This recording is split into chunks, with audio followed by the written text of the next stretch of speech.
Discuss some of the cultural phenomenon of the 1980s that goes hand in hand with the transition to democracy. The video we've been seeing is by Tino Casal. We see his name here, Embrujada, which translates loosely as bewitched.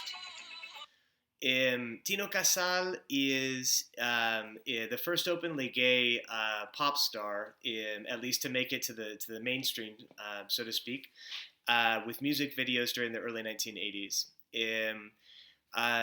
The phenomenon that we're going to be talking about today has a name, La Movida. La Movida, as I mentioned in a prior class, is usually reduced to, or is associated, synonymous with sex, drugs, and rock and roll in the 1980s, right as Spain is coming out of dictatorial rule and into the first democratic years. But we should be careful not to reduce it to something that is simply frivolous, because there is great significant political meaning in the actual manifestations of the Movida, the so-called Movida. And that's going to be what we're going to unpack today. The reason why I'm showing you this video is also because it encapsulates, in a way, some of the elements of the Movida. We see that the stage of change is Madrid, or cities where the city becomes a kind of protagonist. In other words, it's not just a stage of change, but it also becomes so it plays a significant role in that change itself. We see this in the images of not only nightlife, Madrid nightlife, a bubbling effervescence of new activity, and also a kind of identity expression that would not have been permissible under dictatorship, whether that's same-sex relations, or even if it's the forms of avant-garde artistic expression, such as the manner in which she's dressed, that's taken to the streets in the early early democratic years after dictatorship. So the phenomenon of the Movida, which I'd like to unpack in today's presentation in relationship to the reading, can be understood as a reclaiming of public space on the heels of dictatorship. Now, this photograph I'm showing you here is by Felix Lorrio. It's of Malasaña. You may recognize that statue. That statue is right in the heart of a square. It's right in the center of Dos de Mayo Square in Malasaña neighborhood of Madrid. It's a statue to the heroes, the Spanish heroes of the French occupation from 1808, right, from Goya's time, as we saw in the Prado. But here what we see in 1976, on the celebration of the 2nd of May, which commemorates, of course, the uprising against the French, the anniversary of the uprising against the French in the 19th century, we see that in 1976, the first celebration after the dictator's death, on that holiday, that national holiday, or local holiday in Madrid, I should say, we see young people taking to the streets and, in a spontaneous act of rebellion, stripping down naked, and climbing the statue. In other words, the Movida in this iconic image is, in a sense, understood to be testing the limits of what's permissible in a newfound democratic society. It's a celebration of freedom. It has a certain celebratory character during a time of uncertainty and also of political repression that continued, as we know from our last class too, the images of, say, police brutality against protesters and so on. This is an iconic image that you'll see in bars, cafes, and even on memorabilia today that's sold in almost like merchandising, as synonymous with Malasaña and its identity, and also the centrality of that neighborhood and practices of youth in that neighborhood to reclaim the public as a sign of democracy. And that's what this image is, ultimately. Felix will tell you, as photographer, that he first released this image and censored the eyes. He put a black bar across the eyes of the two protagonists, precisely because they came from working class families, and under the laws in the new democratic era, the laws still in place in the new democratic era were still Francoist. They were still very repressive. In other words, that the release of this photo, even through the early 80s, and the circulation of this photo, even through the early 80s, could have put these two subjects in jail. It was only later that he removed the bars from their eyes to be able to expose them, or rather to no longer censor them. Um, the idea is, of course, that, as Felix will tell you, the Francoist law came to bear worse on the working classes because they didn't have the means to be able to hire lawyers or otherwise curtail the law. Whereas wealthier families had the means to be able to sometimes get their kids out of trouble, so to speak, or somehow receive some kind of legal assistance. And that was not the case for these two subjects. So Felix was doing them a favor in a way by censoring them. Okay, so we're off and running. Let's see. We'll get back to you in a minute here, but we want to start here. Okay, so the Movida, what is la movida? The movida comes from the word mover in Spanish, which means to move, but it's the noun of mover. It means that something is moving, something is on the go, something is happening. And it also, in slang terms, can be used, and it is colloquially used, to refer to something going down. In other words, something clandestine, something that is should be hidden, kept out of sight, and so on. It's precisely that clandestine character, something's going down, and also the notion of something is on the move, something is happening, which gives us the sense of sort of the logic of the movida.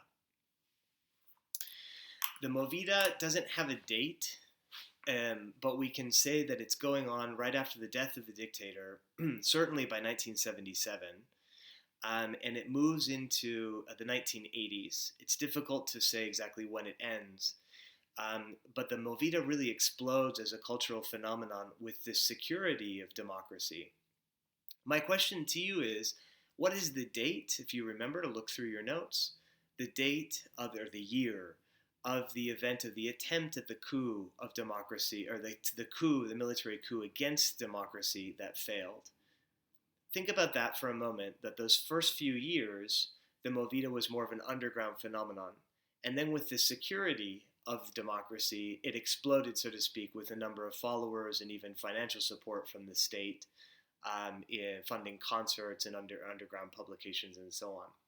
It's when the Movida begin to receive state funding, and later corporate sponsors and so on, product placements and ads and videos and so on, that it began to, what artists refer to as, of course, sort of sell out, and therefore also fell flat. So it dies out by the end of the 80s. The Movida is inherently an urban phenomenon. It's taking place mostly in cities. Madrid is not the only Movida. There are Movidas, and important ones, in peripheral or mid-sized cities, such as Vigo, which is in Galicia, or even Bilbao, San Sebastian, but of course as well Seville, Valencia, and so on. It's also, as we see here, has a great number of popular expressions.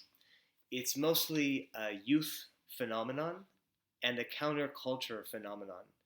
In other words, it's mostly driven by young people, not exclusively, but mostly, groups of young people creating together, doing things together, and also counterculture. In other words, not interested in the status of museums and galleries, more interested in the politics of the street, the underground, the happening, and so on.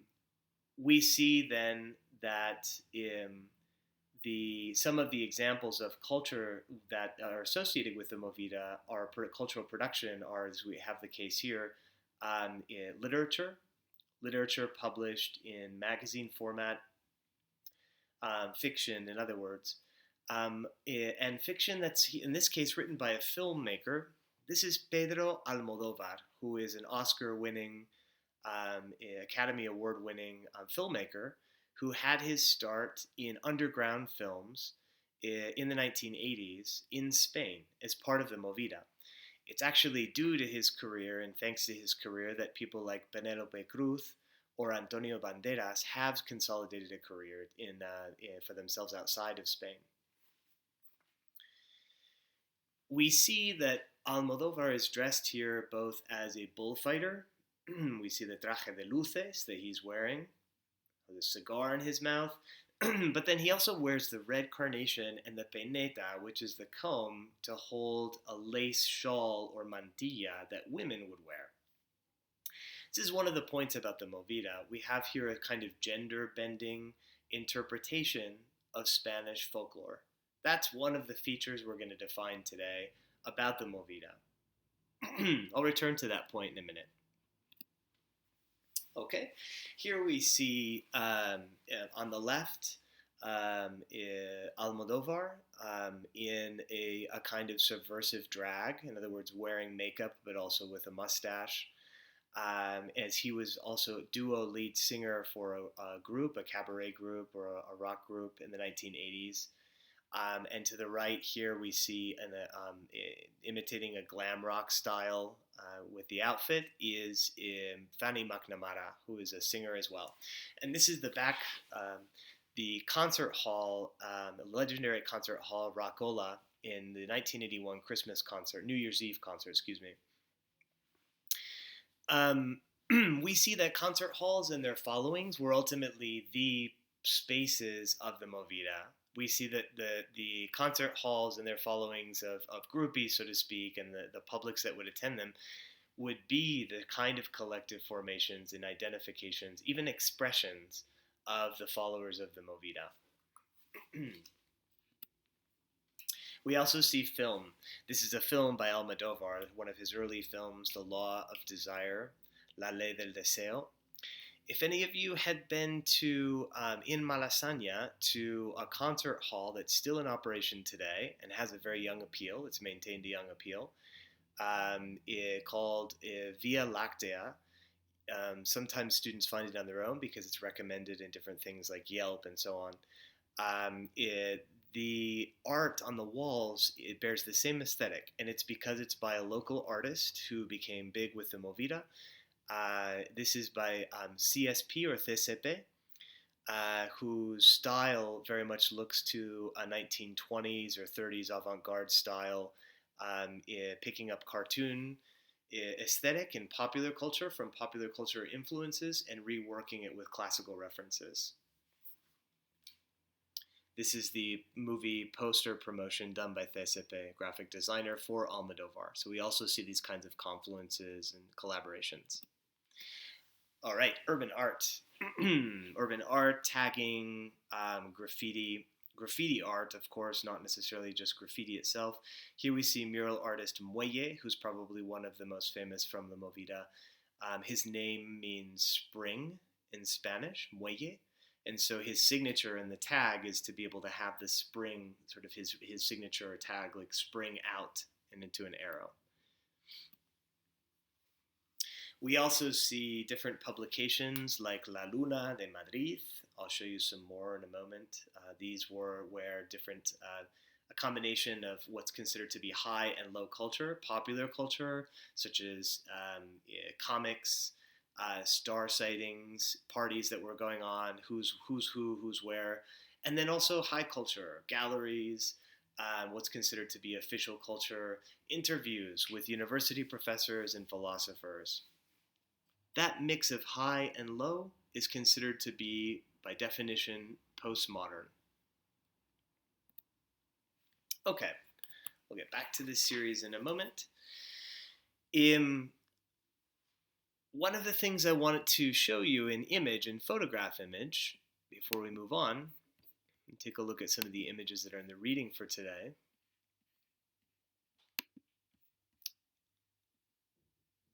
is, where are we?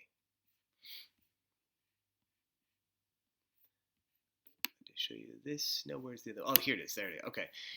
Are that the some of the new forms of identities or identity expressions that we see in the Movida after the consolidation of democracy are in a way a kind of response from or to dictatorial isolation. In other words, we see new identities be expressed publicly, identities that could not have existed under dictatorship, ones that are shaped by new configurations of gender, sexuality, but also underground youth movements and their interest in different identity formations that would create what's referred to as urban tribes, followers of different rock groups or followers of different cliques.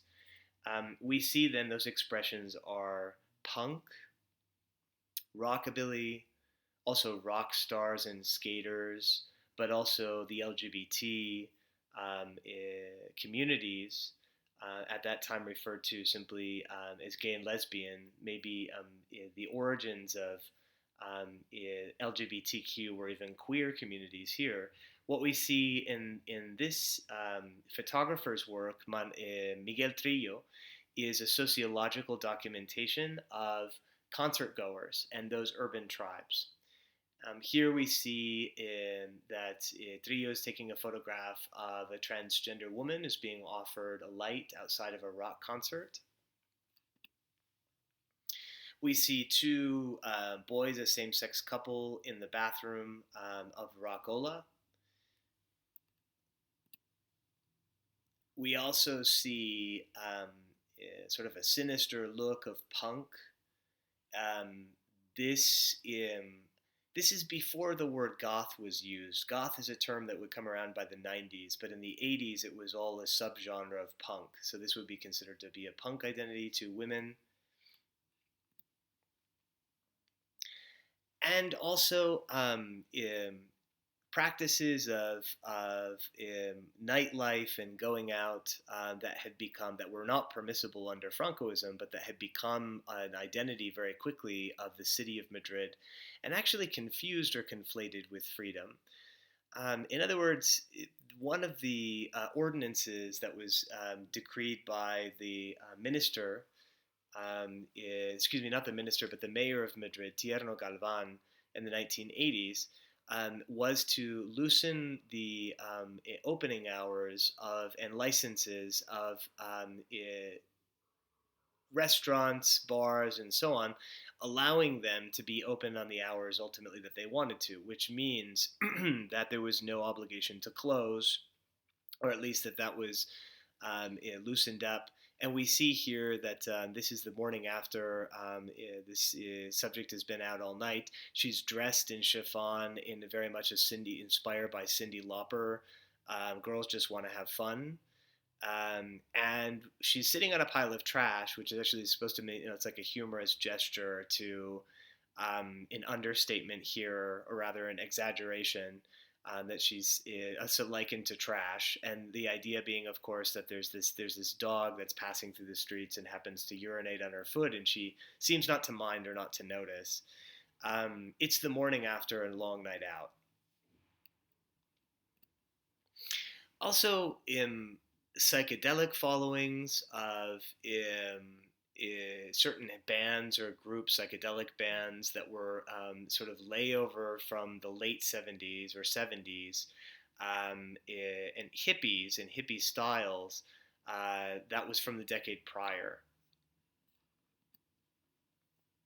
Right, another form of punk here, inspired by The Cure.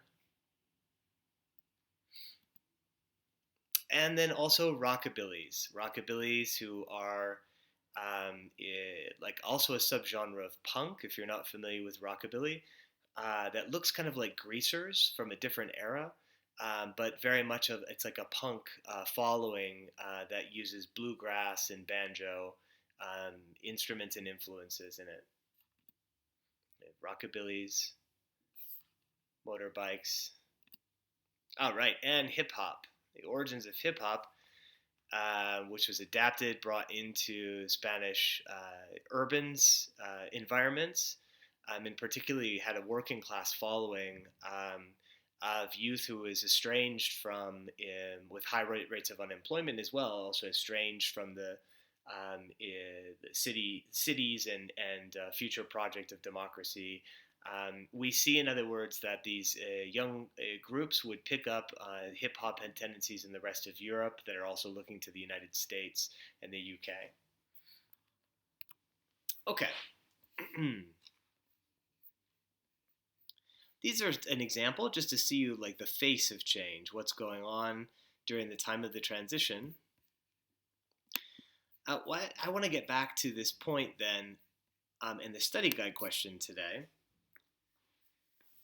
that a lot of the followers of the Movida were inspired by Andy Warhol and Warhol's factory, where you had a creator as a central figure, and then all of this community of people around him working in mixed media, producing film, producing painting, sculpture, producing photography, collage, performances, and then also in a band. The Velvet Underground was part of the factory in Warhol's band. In other words, we see that Warhol would become an icon in Spain to emulate, and that's ultimately the kind of creation that pop artists were interested in here too, looking to Warhol as their muse in a way. The reading for today talks about a duo that had their studio in Malasaña called the Costus. And the Costus duo would create a series titled The Valley of the Fallen, El Valle de los Caídos. The image that we see in front of us is from that series. We see the dictator's tomb in the background. We see, in other words, the Valley of the Fallen rendered in these sort of like neon pastel colors. But then in the foreground, the interpretation of the Virgin Mary with the Christ figure is played by a supermodel in Spain. Her name is, her nickname is La Virgen de África, the Virgin of Africa. And she is grieving the Christ figure, who is an openly gay rock star, Barrio Benezi. In other words, we see that the iconic image of Mary and the Christ figure has been reinterpreted through a 1980s lens in which gender and sexuality, race and ethnicity are troped or used as the vehicle to work through the dictatorial past. In other words, identity politics becomes some of the substance or the vehicle through which the Movida is working through official Spanish culture from the past. In this case, national Catholicism. Not only the references to Catholicism, the Jesus and Mary figure, but also in the Virgin of Africa's nickname. This is meant to be a tongue-in-cheek interpretation. The Virgin of Africa is a reference to race and ethnicity, but it is first for the Spanish reference itself, political reference. It's associated with primarily with the Virgin, who manifestation of the Virgin that was the patron saint of the fascist troops. So this is subversive. It's iconoclast. And we see this very clearly too in the idea that the rock star is an openly gay figure from the time, playing the Christ, right?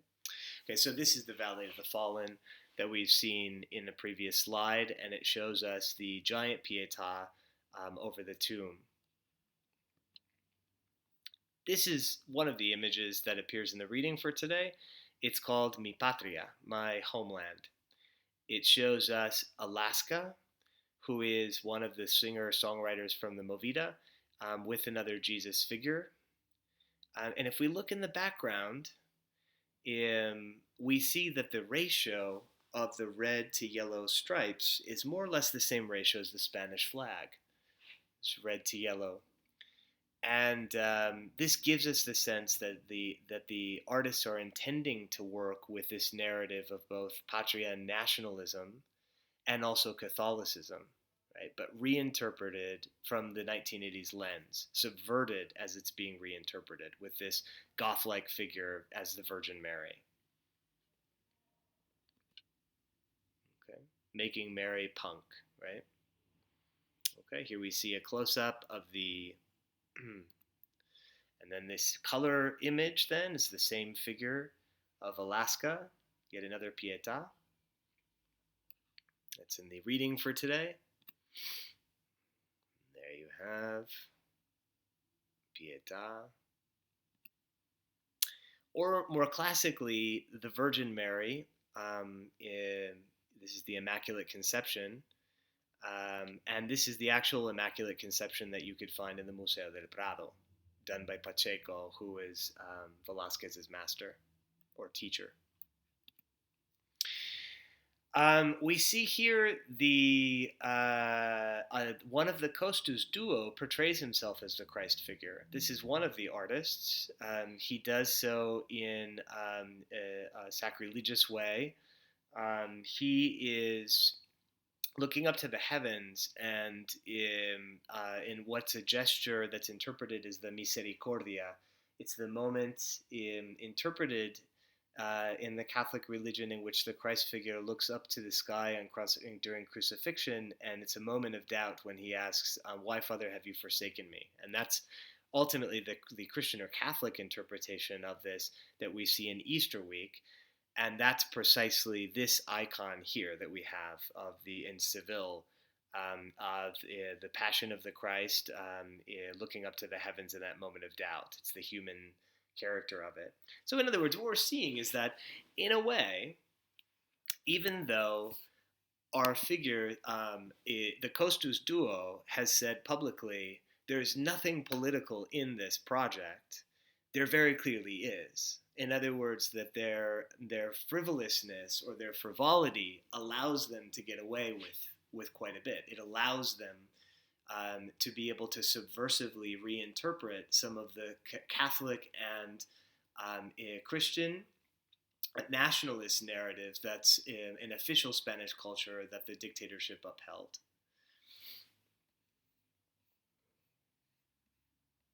I'd like to show you a few videos then, and then ask you some questions related to them. Let me show you. I'm just going to move out of this. There we are. Okay. So the first beginning of the Movida was an underground, very raw punk movement. And that's certainly what we see here in this original interpretation, I Want to Be a Saint, by the band Permanent Paralysis. This is 1980. Cut.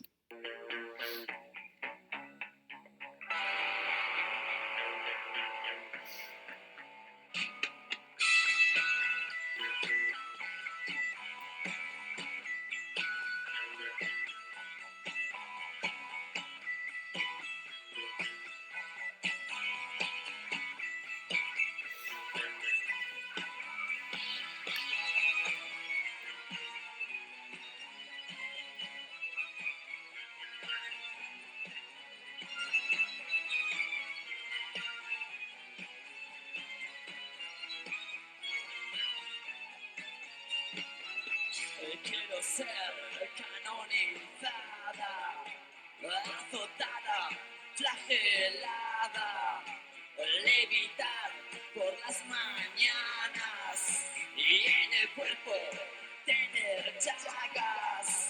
Quiero estar acongojada, alucinada y extasiada, tener estigmas en las manos, en los pies, en el costado.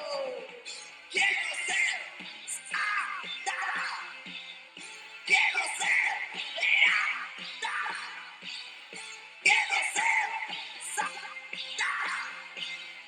Quiero ser atada. Okay, well, what I want to show you, of course, is that this is in punk origins. This is very raw.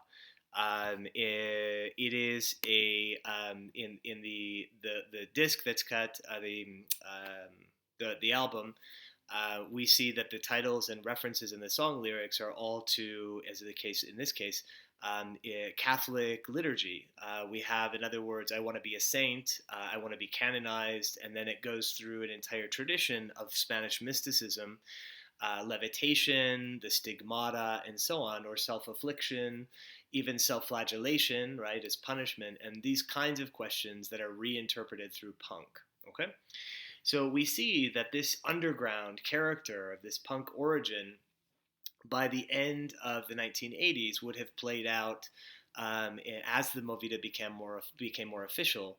And I'd like to show you the same song, then re-edited by Alaska, who we've been seeing in images, who's now a famous, very famous rock star singer, pop star, and see exactly those changes of the same song. In other words, two interpretations, one at the beginning of the Movida and now at the end.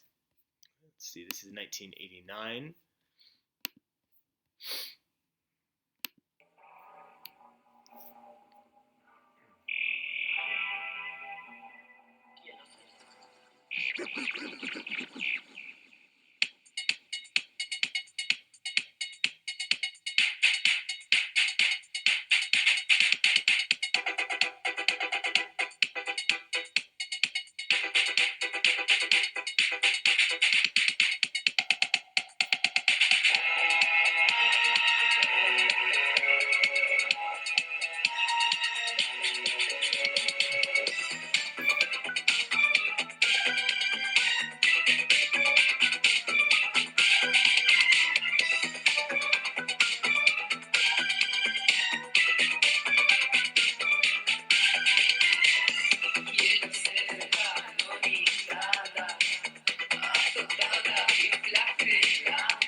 Great. That's probably enough here.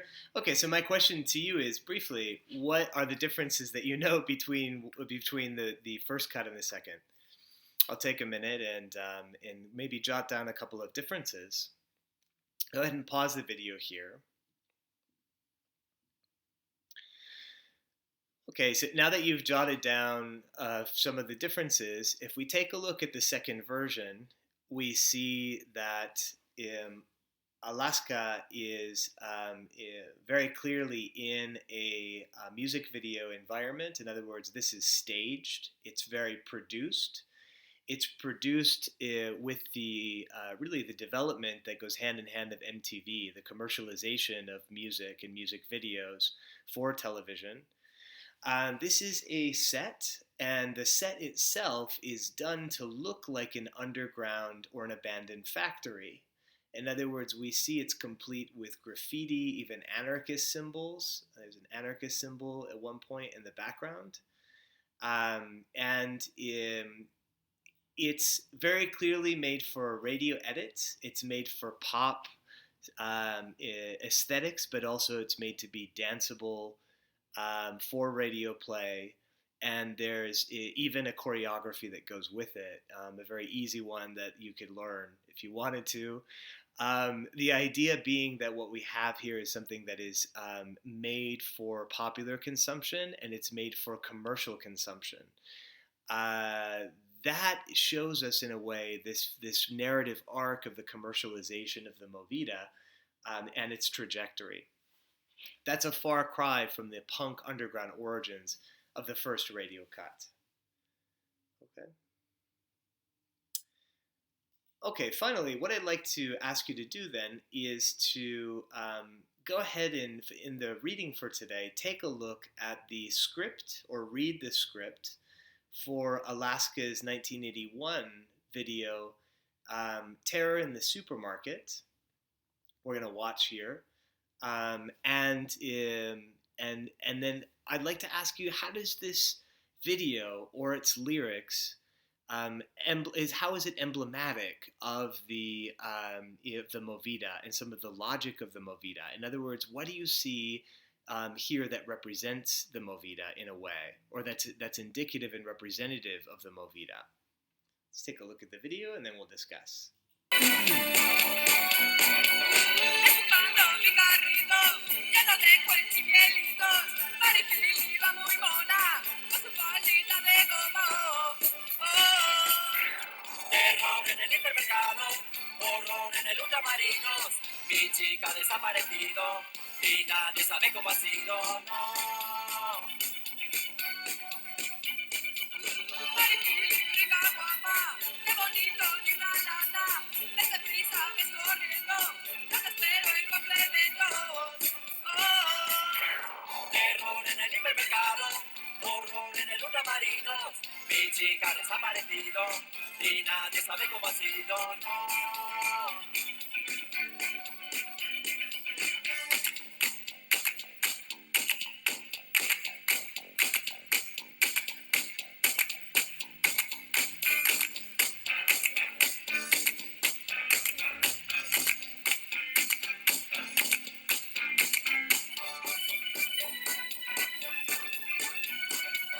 Llevo horas esperando, Maripili está tardando, esta chica no coordina, Maripili demonina.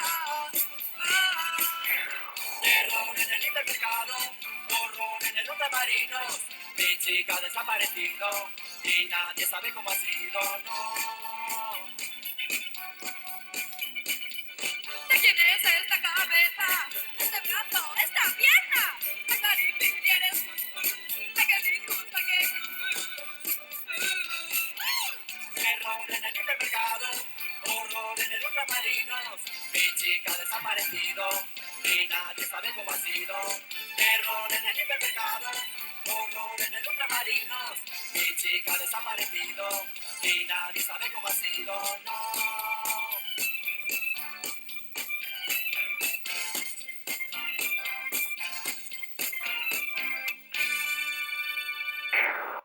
Okay. Go ahead and take a minute, pause the video, and write down how is this representative of some of the features of the Movida that we've been studying? How is it indicative of its time?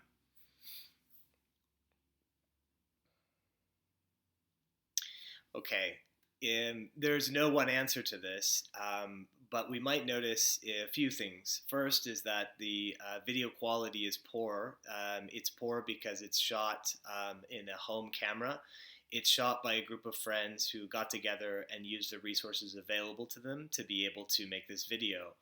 It's do it yourself. It is ultimately part of the production of young people getting together and doing things together. That's one. We also see that despite the resources and, of course, the quality of something that it's do-it-yourself, it's a kind of punk song that looks to other punk genres outside of Spain. In this case, it's a direct reference to London Calling by The Clash, which I'll put on in a moment. The London Calling has a song, the album has a song, Lost in the Supermarket, which is a direct reference, or at least this is a riff, so to speak, or interpretation in Spain in tribute to a significant punk band in the UK. We also see that in the case of Spain too, Alaska, our protagonist, is singing about a same-sex love interest to another girl. This was, in 1981, pretty revolutionary, that you would have an expression of same-sex desire be made public, particularly because homosexuality had just recently been decriminalized after dictatorship. So we see, in other words, that the kinds of punk expressions of a group of people hanging out, like an urban tribe, as we mentioned before, hanging out in the supermarket, as well as this kind of surrealist pulp fiction inspiration of getting lost in the supermarket, going to get snacks, finding somebody who, or losing one of the group members and not knowing where she is, and then coming across the meat aisle and in the butcher section and seeing the packaged meat and imagining that their lost friend has been butchered or somehow in this like Pulp Fiction narrative been sliced up as meat for sale, shows us the kind of creative inspiration that comes from Pulp Fiction, that comes from B-rate novels and films from that were of a popular appeal from the time. In other words, there's a lot of material to work with here. There's no one specific feature, but all of them together give us the sense of ultimately new practices by youth, and also the interest in looking outside of Spain for new traditions or for new cultural influences, such as punk, while at the same time working within, often is the case of Permanent Paralysis, within what was considered to be official Spanish culture of national Catholicism and a folklore tradition, whether that's bullfighting and bulls and so on, or whether it's flamenco and flamenco dress, but doing so with very gender-bending or narratives or interpretations, or those that deal with race and ethnicity, gender and sexuality, broadly identity politics. So, as we finish here, I wanted to play London's Calling, and as we do, show you a couple of things in my home. Here, this is the inspiration for Alaska's Lost in the Supermarket. And here we have a couple of La Luna de Madrid, where again we see that this publication from the 1980s has the Madrid skyscrapers or Madrid city as protagonist. You might see too that framed cover of the 1980s La Luna as well that I have at home. Let me see. Got some books about the Movida. And we'll sign off for today with this. That's the original. There we are. It's a gift from some friends. That's by Miguel Trillo, is the photo that we saw earlier. Thanks very much. I'll see you next time to talk about the 90s.